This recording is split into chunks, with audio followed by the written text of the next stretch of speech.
الحمد لله نحمده ونستعينه ونستغفره ونعوذ بالله من شرور أنفسنا ومن سيئات أعمالنا من يهده الله فلا مضل له ومن يضلله فلا هادي له ونشهد أن لا إله إلا الله وحده لا شريك له ونشهد أن سيدنا وسندنا وحبيبنا وطبيبنا ومولانا محمدا عبده ورسوله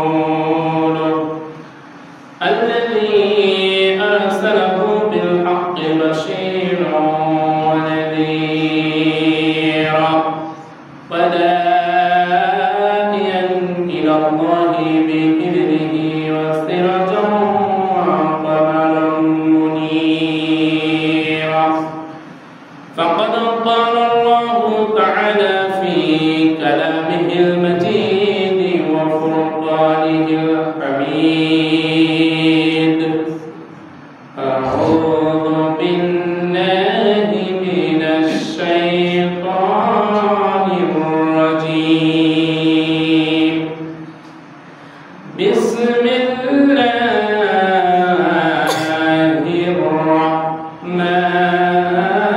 الرحمن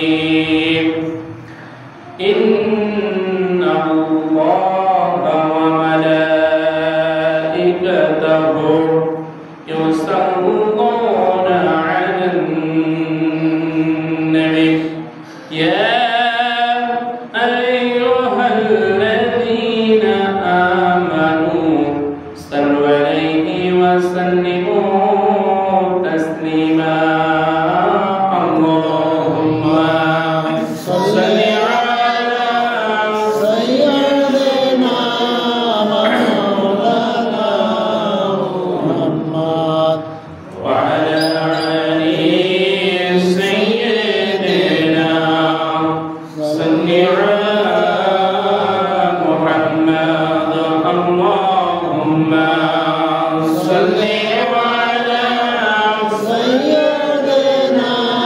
مولانا محمد وعلى آل سيدنا صل على محمد تجهل البطش البيوان نذكين بترمو تجهل البطش البيوان نذكين بترمو صيبت شرير كالب نبي أهلين ما يربو اللهم صل على سيدنا مولانا محمد وعلى آل سيدنا صل على محمد اللهم صل على سيدنا مولانا محمد وعلى آل سيدنا صل على محمد وبلغ العلا بكماله كشف الدجى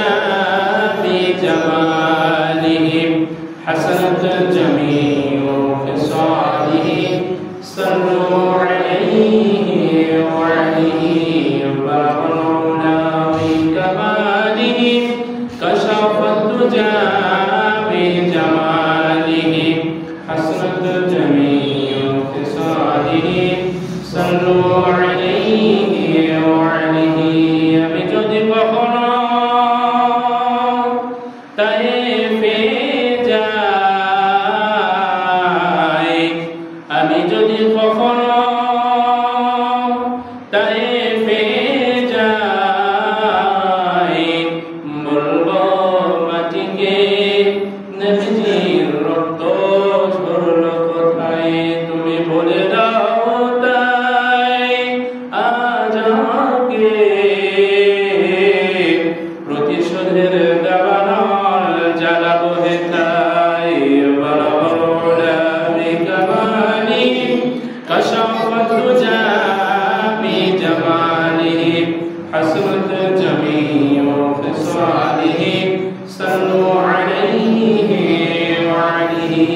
আলহামদুলিল্লাহ।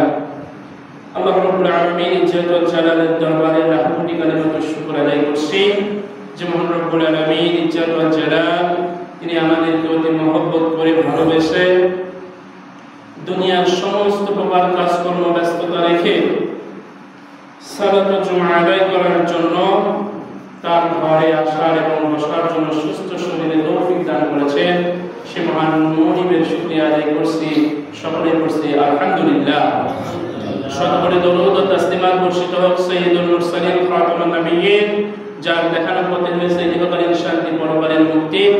মানবতাকে দুনিয়াবী দাম্ভতা থেকে বিরত রাখার মধ্য দিয়ে গোটা জাতিকে অন্ধকারে আচ্ছন্ন বর্বরতার মুক্তি থেকে সেই সোনালী সমাজ উপহার দিয়েছিলেন, যাকে ঘোষণা করেছিলেন খয়রুল কুরুনিওয়াল কারণী। সে মহান নেতার প্রতি দরুদ পাঠ করছে, সকলে করছে সাল্লাল্লাহু আলাইহি ওয়াসাল্লাম।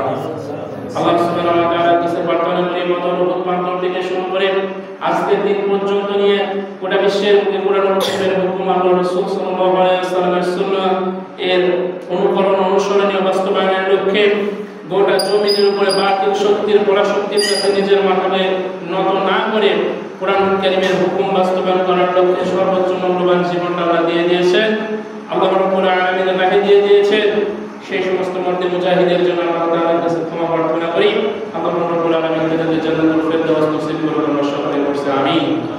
আর দোয়া করি যারা সুদীর্ঘ প্রায় 16-17 বছরের জুলুম নির্যাতনের অবসান ঘটিয়ে নতুন বাংলাদেশের রূপকার একদম তরুণ রক্তের নওজোয়ান যারা আল্লাহ রাব্বুল আলামিন তাদের মধ্য দিয়ে, তাদের শাহাদাতের মধ্য দিয়ে রক্তের বিনিময়ে এই সুন্দর একটি পরিবেশ তৈরি করে দিয়েছেন। আল্লাহ রাব্বুল আলামিন তাদেরকে শাহাদাতের মর্যাদা নসিব করে জান্নাতুল ফেরদাউসের মেহমান দাবি করছি। আল্লাহ রাব্বুল আলামিন যেন তাদেরকে জান্নাতে প্রবেশ করার তৌফিক দান করে, আমরা সকলে বলি আমিন। সম্মানিত উপস্থিতি হাজিরিন, আল্লাহ রাব্বুল আলামিন আমাদেরকে এখানে প্রেরণ করেছেন। আমাদেরকে প্রেরণ করার পাশাপাশি যে কাজটি আমাদেরকে দিয়েছেন সেটা হলো এই যে দুনিয়ার জীবনটা আমাদের জন্য কারোরই স্থায়ী নয়। কথা বলেন ঠিক কিনা? দুনিয়ার জীবনটা আমাদের কারোরই স্থায়ী নয়। পরকালীন জীবন নামে একটা জীবন আছে যেটা শুরু আছে আর কখনো শেষ হবে না। দুনিয়ার জীবনে শুরু আছে, শেষ আছে, কিন্তু পরকালীন জীবন যদি আমার আপনার শুরু হয়ে যায় তাহলে সেই জীবন আর কখনো শেষ হবে না। সেই জীবনের লক্ষ্যে আল্লাহ রাব্বুল আলামিন দুনিয়ার জমিনে এমন কিছু কার্যকলাপ, এমন কিছু নিয়ম নীতি আমাদের জন্য দিয়েছেন যা পরকালীন জীবন আমার আপনার জন্য সুখকর হবে। আল্লাহ রাব্বুল আলামিন সেই সমস্ত কাজগুলো আমাদেরকে ইখলাসের সহিত করার তৌফিক দান করুন, আমরা সকলে বলি আমিন। সম্মানিত উপস্থিতি হাজিরিন, জান্নাতে যাওয়ার উপযোগী, জান্নাতে যাওয়ার জন্য নিজেদেরকে যদি প্রস্তুত করতে হয় তাহলে সর্বপ্রথম যে কাজ সেটা হলো আল্লাহ রাব্বুল আলামিনের সাথে চুক্তিবদ্ধ হতে হবে, নাকি বলেন? জান্নাতে যাওয়ার জন্য আল্লাহ রাব্বুল আলামিনের সাথে আমাদের আগে চুক্তিবদ্ধ হতে হবে। কেমন চুক্তি? আল্লাহ রাব্বুল আলামিন বান্দাকে সৃষ্টি করার পরে তিনি যে প্রতিনিধিত্ব করার জন্য জমিনে আমাদেরকে প্রেরণ করেছেন, জান্নাতে যাওয়ার জন্য নামাজই শর্ত নয়, জান্নাতে যাওয়ার জন্য রোজাই শর্ত নয়, জান্নাতে যাওয়ার জন্য হজই শর্ত নয়, জান্নাতে যাওয়ার জন্য ইসলামের আনুষঙ্গিক কাজকর্ম আনুষ্ঠানিকভাবে পালন করতে হবে এটাই শর্ত নয়। আল্লাহ রাব্বুল আলামিন যেটা জানিয়েছেন সেটা হলো আল্লাহ রাব্বুল আলামিনের রাহে আমাদেরকে তার সঙ্গে চুক্তিবদ্ধ হতে হবে। যদি আমরা চুক্তিবদ্ধ হই, যদি আমার জীবনটা আল্লাহ রাব্বুল আলামিনের জন্য হয়, জান্নাতে যাওয়া সহজ করে দিবেন কে? বলেন, কে জান্নাতে যাওয়া সহজ করে দিবেন? আল্লাহ রাব্বুল আলামিন আমার আপনার জান্নাতে যাওয়া সহজ করে দিবেন যদি আল্লাহ তাআলার সাথে চুক্তি আবদ্ধ হই। আল্লাহ রাব্বুল আলামিন জানিয়েছেন রাসূল আকরাম সাল্লাল্লাহু আলাইহি ওয়াসাল্লাম তিনি সাহাবীদের সঙ্গে নিয়ে বসে আছেন। এমন তো অবস্থায় জিবরাইল আলাইহিস সালাম আমার রাসূলের কাছে এসে ঘোষণা করলেন, ইয়া রাসূলুল্লাহ, আপনি আপনার সাহাবীদেরকে জানাই দেন আল্লাহ রাব্বুল আলামিনের পক্ষ থেকে এখন আমি যে ওহীটা নিয়ে এসেছি আল্লাহ রাব্বুল আলামিন যা জানিয়েছেন এইটা যদি হয়, আপনার সাহাবীরা যদি এটা মানতে পারে, আল্লাহ রাব্বুল আলামিন কঠিনতর কঠিন আযাব থেকে মুক্তি দান করবে। বলেন সুবহানাল্লাহ। জিবরাইল আলাইহিস সালাম মুহাম্মদুর রাসূলুল্লাহ সাল্লাল্লাহু আলাইহি ওয়াসাল্লামের কাছে শোনালেন, হাল আকুল্লুকুম আলা তিজারা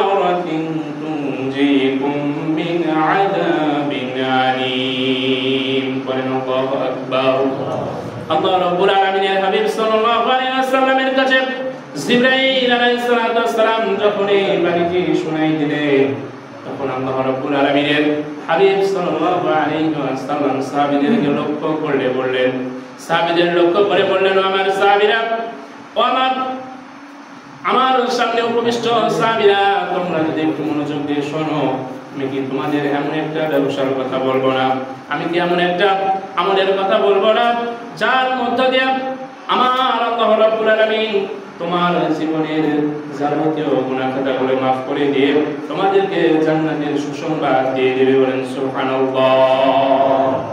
আল্লাহ রাব্বুল আলামিন ঘোষণা করেছেন যে এমন একটা বিজনেস, এমন একটা চুক্তির কথা আল্লাহ তাআলা জানিয়েছেন যে চুক্তি করার মাধ্যমে আল্লাহ রাব্বুল আলামিন কঠিনতর থেকে, কঠিন যন্ত্রণার শাস্তি থেকে আমাদেরকে হেফাজত করবেন। সেই ব্যাপারে আল্লাহ রাব্বুল আলামিন তিনি জানিয়েছেন যে হাল আদুল্লুকুম আলা তিজারাতিন তুনজিকুম মিন আযাবিন আলীম। রাসূল বলেছেন, আমার সাহাবীরা, আমি কি এমন একটা ব্যবসার কথা বলবো না, আমি কি এমন একটা আমলের কথা তোমাদের বলবো না, যা তোমাদেরকে কঠিন থেকে যন্ত্রণাদায়ক শাস্তি থেকে তোমাদেরকে মুক্তি দিতে পারে। সাহাবীরা বলল, ক্বালু বালা, হ্যাঁ ইয়া রাসূলুল্লাহ, আপনি বলেন। ইয়া রাসূলুল্লাহ, আপনি বলেন কি কাজ? আল্লাহ রাব্বুল আলামিন জিবরাইল আলাইহিস সালাতু ওয়াস সালামের মধ্য দিয়ে জানিয়ে দিলেন, হে জিবরাইল, আমার হাবিবকে আপনি জানিয়ে দেন, যদি যন্ত্রণাদায়ক কঠিন আযাবের শাস্তি থেকে বাঁচতে চায়, তারা যেন কয়েকটি কাজ করে। তুমিনুনা বিল্লাহি ওয়া রাসূলিহি ওয়া তুজাহিদুনা ফি সাবিলিল্লাহ। আল্লাহু আকবার। আল্লাহ রাব্বুল আলামিন বলেন, তুমিনুনা বিল্লাহি ওয়া রাসূলিহি ওয়া তুজাহিদুনা ফি সাবিলিল্লাহ। প্রথম অংশে চারটি কাজের কথা বলেছেন।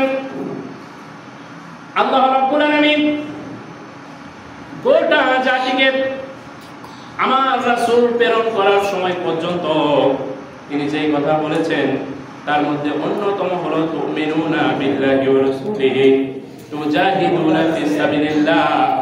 আমার আল্লাহ রাব্বুল আলামিন ঘোষণা দিয়েছেন, সর্বপ্রথম আমার আর আমার রাসূলের প্রতি আগে ঈমান আনয়ন করতে হবে। কার কথা? বলেন, কার কথা? ঈমান আনতে হবে কার প্রতি? আল্লাহ রাব্বুল আলামিনের প্রতি। আল্লাহ রাব্বুল আলামিন বলেন, ঈমানদার বান্দাদের বৈশিষ্ট্যের মধ্যে অন্যতম হলো আল্লাযীনা ইউমিনুনা বিল গায়বি ওয়া ইউকিমুনাস সালাতা ওয়া মিম্মা রাযাকনাহুম ইউনফিকুন।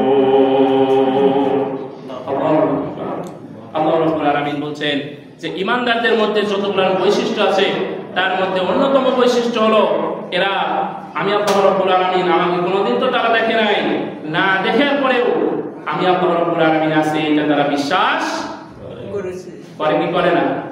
কথা বলেন না, করে কি করে না? আমরা কোনোদিন কি আল্লাহকে দেখেছি? কোনোদিন জান্নাত দেখেছি?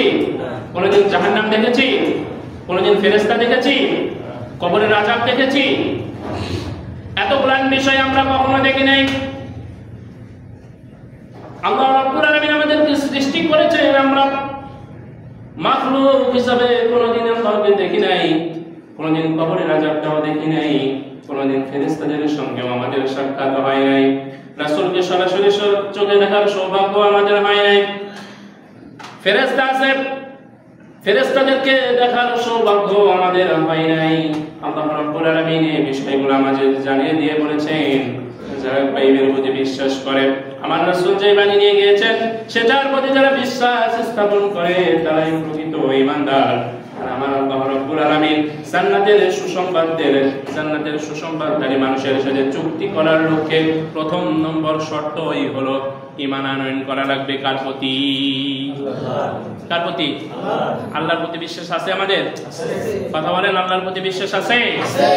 আল্লাহ রাব্বুল আলামিনের প্রতি যদি বিশ্বাস থাকে, আল্লাহ রাব্বুল আলামিনের প্রতি যদি বিশ্বাস থেকে থাকে, তাহলে তিনি যেই জীবন বিধান দিয়েছেন সেই জীবন বিধান ছাড়া মুসলমানেরা অন্য কোনো জীবন বিধান থাকতে পারে? বলেন, আর কোনো জীবন বিধান থাকতে পারে? জান্নাত দেখি নাই সেটার প্রতি লোভ আমাদের আছে। জাহান্নাম কোনোদিন দেখি নাই, জাহান্নাম থেকে বাঁচার ইচ্ছা আমাদের সকলেরই আছে। ফেরেশতা কোনোদিন দেখি নাই, মৃত্যুর ফেরেশতা আমাদের সামনে আসবে, এটাও আমরা বিশ্বাস করি। আমার রাসূলকে কাল কিয়ামতের ময়দানে শাফায়াতের জন্য সুযোগ দেওয়া হবে, কবরের মধ্যে প্রশ্ন করা হবে, মান হাযার রাজুল, এই ব্যক্তিকে চিনো কিনা?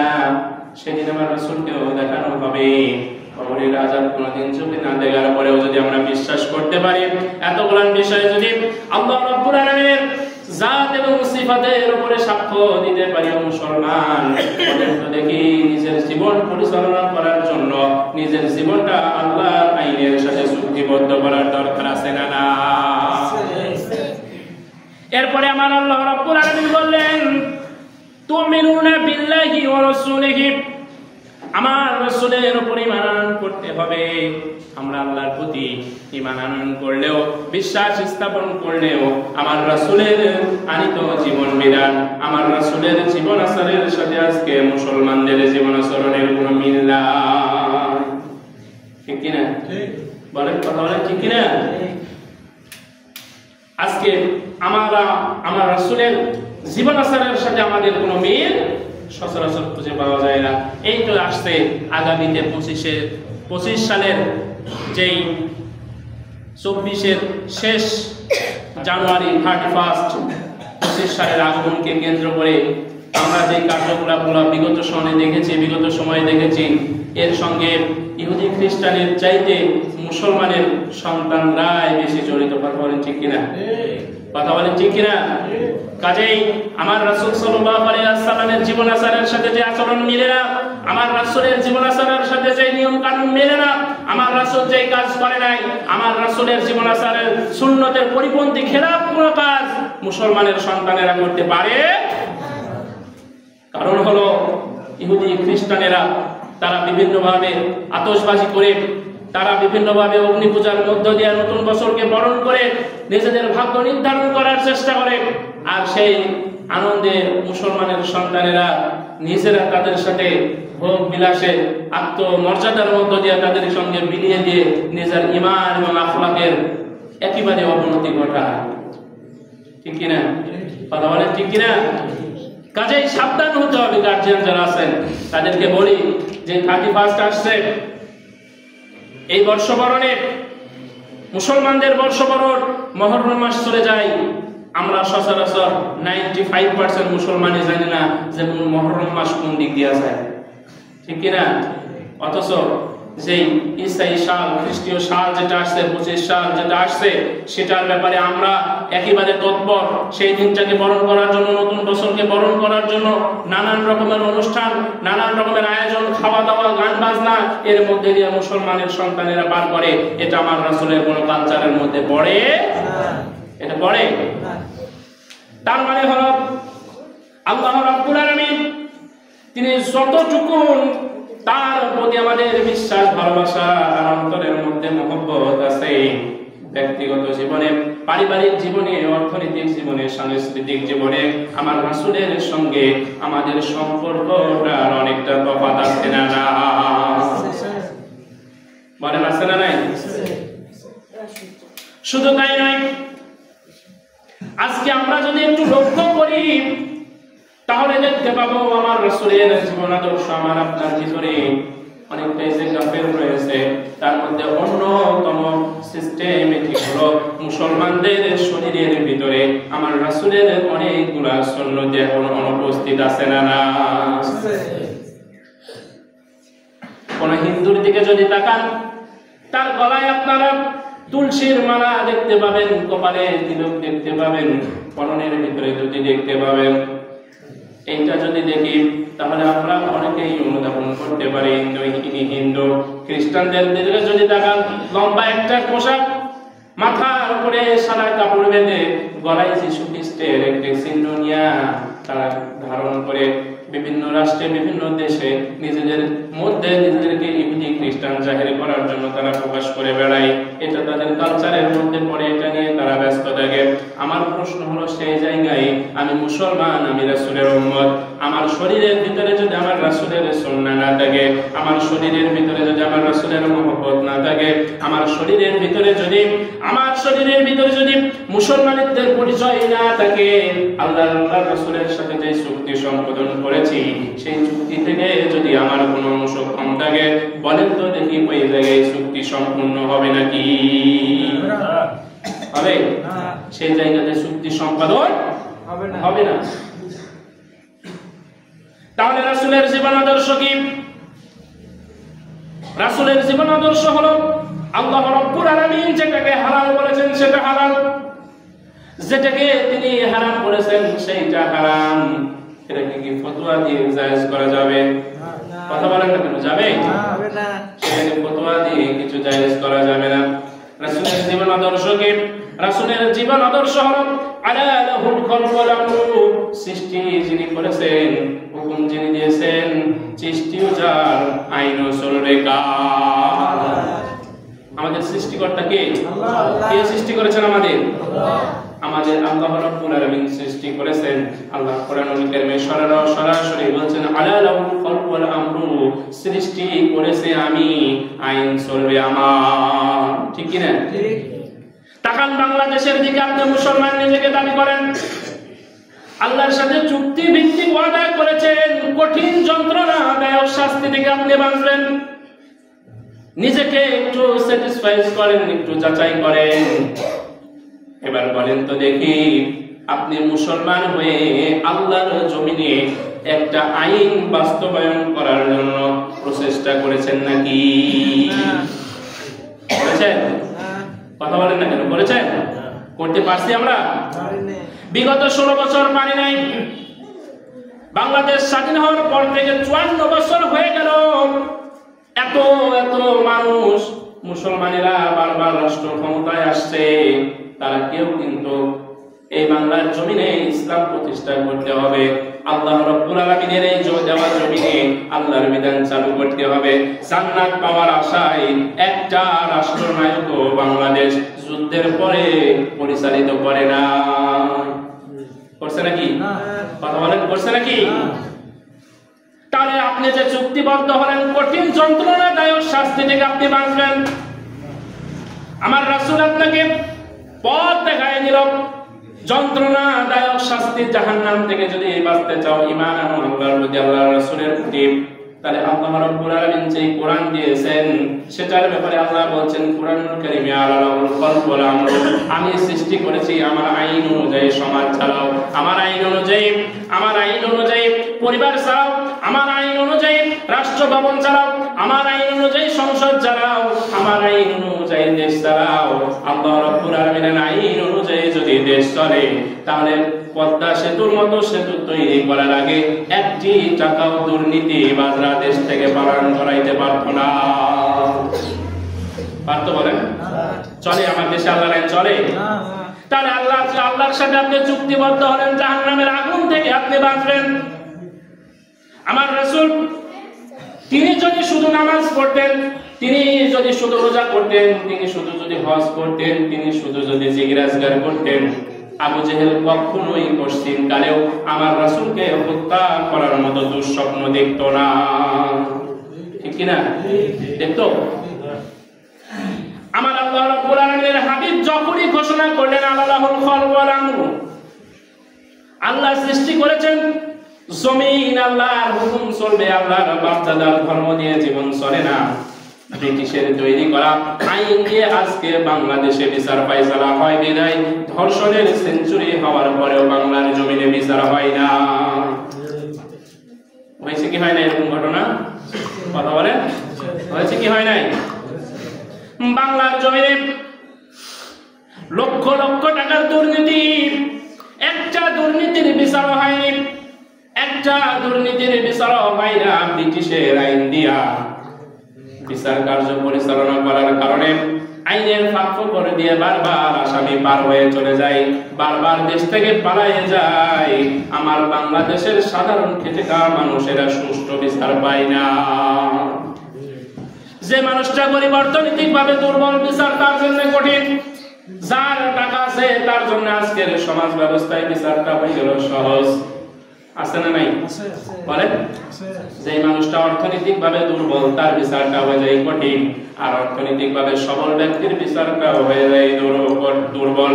এই যে বৈষম্য, এই যে বর্ণ বৈষম্যের মধ্যে দিয়ে জীবন পরিচালনা করছেন আপনি, আল্লাহর আইনের পরিবর্তে অন্য আইন দিয়া যখন সমাজ পরিচালনা করছেন, সমাজের ভিতরে রূপরেখা তৈরি করছেন, সমাজ পরিবর্তনের চেষ্টা করছেন, কিয়ামত পর্যন্ত চেষ্টা করলে আল্লাহর আইন ছাড়া অন্য আইনে বাংলাদেশের মানুষের কপালে শান্তি জুটতে পারে না। ঠিক কিনা? পারে? এই বিশ্বাস আছে না নাই? এই বিশ্বাস আছে। এবার আল্লাহ রাব্বুল আলামিন বলেন, তুমিনুনা বিল্লাহি ওয়া রাসূলিহি ওয়া তুজাহিদুনা ফি সাবিলিল্লাহ। চেষ্টা করতে হবে কার রাস্তায়? কথা বলেন, কার রাস্তায়? কেমন চেষ্টা করবেন? আপনাকে বলা হলো বাংলাদেশের রাজধানী ঢাকাতে সফরের যাওয়ার জন্য। এখন আপনি যদি মনে করেন আমি কৌশলে আমি পূর্বে না গিয়ে পশ্চিমের দিকে যাব, বলেন দেখি আপনি ঢাকাতে পৌঁছবেন না রাজশাহীতে যাবেন? কোথায় যাবেন? এরকম আজকে অনেকেই এরকমটা আছে, স্বার্থে যখন আঘাত লাগে তখন আমার ইসলাম ভালো লাগে না, যখন আমার স্বার্থে মহব্বত লাগে তখন আমার ইসলাম ভালো লাগে। কোরআন মসজিদে থাকবে, এটা খুব মহব্বতের জিনিস। মানুষ মারা যাবে, এটা পড়ে খতমে দোয়া করা হবে, জুমা খাবো, রমজান মাস আসবে, খতমে তারাবি হবে, কত মহব্বত করে রমজানের কোরআনের প্রতি। এই কোরআন কেন মসজিদ থেকে বাইরে হয়ে আমার সমাজ পরিচালনার ক্ষেত্রে কেন কোরআন কথা বলবে? এরকম মুসলমান আছে না নাই? কথা বলেন, এরকম মুসলমান আছে না নাই? কোরআন ধর্মীয় গ্রন্থ, এই ধর্মের কথা বলবে, এ কেন রাজনীতির কথা বলেন? কোরআন ধর্মীয় গ্রন্থ, কোরআন মানুষের ঝাড়ফুঁকের কাজে ব্যবহার হবে। কোরআন কেন সমাজ পরিচালনা করার ক্ষেত্রে সূরার আইন পাশ করবে? এই সূরার আইন পাশ করার বিরুদ্ধে আজকে মুসলমানদের মধ্যে দ্বিমত আছে না? আল্লাহ রাব্বুল আলামিন বলেছেন, সারিকু সারিকাতু ফাকতাউ আইদিয়াহুমা। চোর যদি পুরুষও হয় আর নারীও হয়, যদি তাদের উপরে উপযুক্ত প্রমাণ থাকে তাদের হাত কেটে দাও। কার কথা? কথা বলেন। বাংলাদেশে এ পর্যন্ত যতজন রাষ্ট্রপতি হয়েছে আর প্রধানমন্ত্রী হয়েছে, একজন মুসলিম নয়, সব মুসলমানের বাচ্চা। একটা বারের জন্য এই আইন পাশ করে নাই বিদায় বাংলাদেশ থেকে দুর্নীতি দূর করা সম্ভব হয় না। হয়েছে? কথা বলেন, হয়েছে? তাহলে আপনি চোরের আইনের পরিবর্তে চোরের আইনটাকে আল্লাহর আইন দিয়া পরিবর্তন করে সামান্য কিছু জরিমানার জেলের মধ্য দিয়ে সমাপ্তি করাই দিলেন। আমি বলতে চাই মুসলমান, যে জায়গাতে আল্লাহ রাব্বুল আলামিন বলছেন আলাউল কলকাল আমরু, আমি সৃষ্টি করেছি, আমি বিধান দিয়েছি, আমার বিধান অনুযায়ী সমাজ চালাও, দেশ চালাও, রাষ্ট্র চালাও, বিচার চালাও, সব চালাও। আল্লাহর আইনের পরিবর্তে যে আইন বর্তমান বাংলাদেশে স্থাপিত আছে, এবার বলেন তো দেখি আল্লাহর আইনের বিপক্ষে যদি কোনো আইন থাকে আর ওই আইন যদি মুসলমানরা মেনে নেয়, এই মুসলমানদের ঈমান আছে না ঈমান গেছে? থাকবে? ঈমান থাকবে? কথা বলেন, ঈমান থাকবে? তাহলে আপনি ফতোয়া দিয়ে আসলেন তুমিনুনা বিল্লাহ, চুক্তি করছেন জাহান্নাম থেকে বাঁচার জন্য। আপনার আল্লাহর আইনের পরিবর্তে আইন রচনা করে বাংলাদেশের শাসন কার্য পরিচালনা হয়। ও মুসলমান মায়ের সন্তানেরা, একটা বারের জন্য বলেন তো দেখি আল্লাহর এই আইনের বিপক্ষে আপনি যে আইন চালু রেখেছেন, এটার দ্বারা আপনি যদি আল্লাহর আইনের পরিবর্তে আইন চালু রেখে যদি সমাজের শান্তি না আনতে পারেন, সমাজের ভিতরে যদি শান্তি প্রতিষ্ঠা না হয়, তাহলে এই আইনকে লাথি মেরে ফেলে দিয়ে আল্লাহর আইন রাষ্ট্রের সংসদ ভবনে পৌঁছানোর দরকার আছে না? এটাই হচ্ছে তুজাহিদুনা ফি সাবিলিল্লাহ, এইটাই হচ্ছে আল্লাহর রাস্তায় চেষ্টা করা। কিন্তু আমরা চেষ্টা করি কোন জায়গায়? আমরা চেষ্টা করি ইজতেমার মাঠে। কথা বলেন ঠিক কিনা? আমরা চেষ্টা করি ইজতেমার।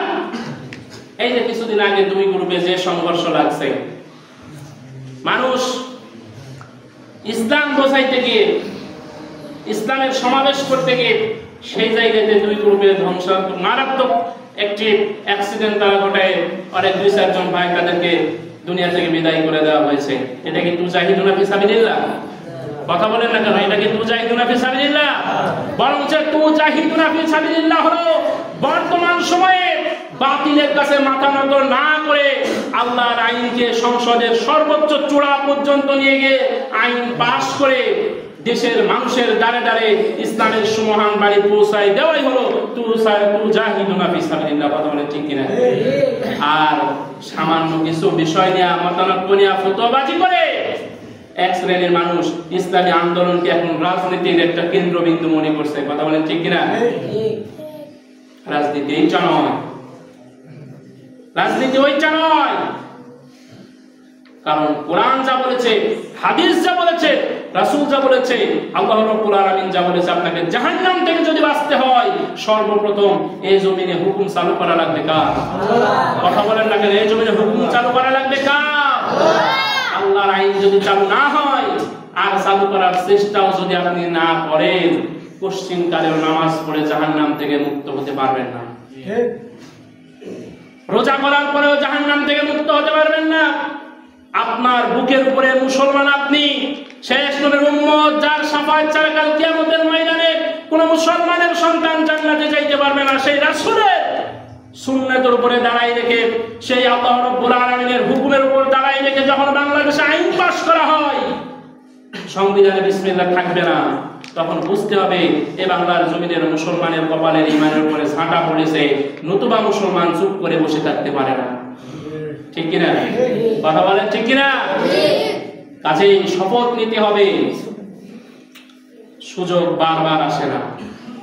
কথা বলেন, সুযোগ বারবার আসে না। জাহান্নাম থেকে যদি বাঁচতে চান, বাংলাদেশ ইসলামী রাষ্ট্র হোক বা না হোক, করার চেষ্টা করার দরকার আছে না নাই? বলেন, করার চেষ্টা করার দরকার আছে না নাই? বদরের যুদ্ধে 313 জন সাহাবী ওইদিকে 1000-এর বিরুদ্ধে যুদ্ধ করবে, এটা একটা বৈষম্য। তাও যুদ্ধ করবে সন্তান বাপের বিরুদ্ধে, বাপ সন্তানের বিরুদ্ধে যুদ্ধ করছে। মাত্র 313 জন। তারা ভাবতেই পারে নাই বিজয় দেবে। বিজয় দেওয়ার মালিকটা কে? কথা বলেন না কেন? বিজয় দেওয়ার মালিক কে? এক শ্রেণীর মানুষ মনে করছে যে টুপিওয়ালাদের তো জনপ্রিয়তাই নাই। কে মনে করছে যে টুপিওয়ালাদের তো জনপ্রিয়তাই নাই, দাড়িওয়ালাদের তো জনপ্রিয়তাই নাই, তারা আবার রাষ্ট্র শাসন করার স্বপ্ন দেখে কিভাবে? কে? আমাদের ওই ভরসা এরকম না যে সকল ক্ষমতার উৎস জনগণ। আমাদের সকল ক্ষমতার উৎস কে? বলেন, আমাদের সকল ক্ষমতার উৎস কে? তাদের একমাত্র ক্ষমতার উৎস জনগণ। তারাই ভয়ে থাকে, না জানি কখন গণেশ উল্টায় যায়। ঠিক কিনা? কথা বলেন, না জানি কখন পাত্র উল্টায় যায়। পাত্র উল্টায় গেলে তার খাওয়া হবে না, হবে? কাজেই আপনাকে চেষ্টা করতে হবে ততক্ষণ পর্যন্ত জীবন থাকবে, যতক্ষণ পর্যন্ত চেষ্টা করেন। চেষ্টার বিফলে যদি আল্লাহ রাব্বুল আলামিন বিজয় নাও দেয়, আমাদের কোরআনের পাখি আল্লামা দেলোয়ার হোসেন সাইদি হুজুর যে কথাগুলো বলেছেন, বাংলাদেশে 5 আগস্টের পরে সব কথা মিলে গেছে কি যায় নাই? গিয়েছে কি যায় নাই? সব কথা মিলে গেছে। কাজেই এটা মনে করার কারণ নাই যে তিনি ব্যর্থ হয়ে গেছেন। আল্লাহ হয়তো তাদের মতো মানুষের রক্তের বিনিময়ে, শাহাদাতের বিনিময়ে আজকে আমাদের বিজয় দিয়েছে। এই বিজয়টাকে যদি আমরা ছিনিয়ে আনতে না পারি, এমন আমাবস্যার কালো অমানিসার রাত আবার আসবে, মুসলমানদের টিকে থাকার মতো অস্তিত্ব রাখা হবে।